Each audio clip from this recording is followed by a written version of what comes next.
तुम्हाला असं वाटतं का तुम्ही जास्त पाणी पिलं तर ते तुमच्या शरीरासाठी जास्त उपयोगी ठरेल?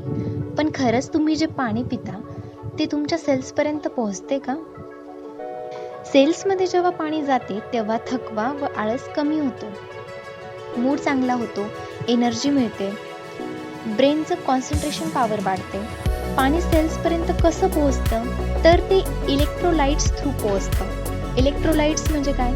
Sodium, potassium, magnesium. सोडियम पाणी सेल्समध्ये घेऊन जाते, पोटॅशियम एनर्जी तयार करते, मॅग्नेशियम मसल कॉन्ट्रॅक्शन व रिलॅक्सेशन करते.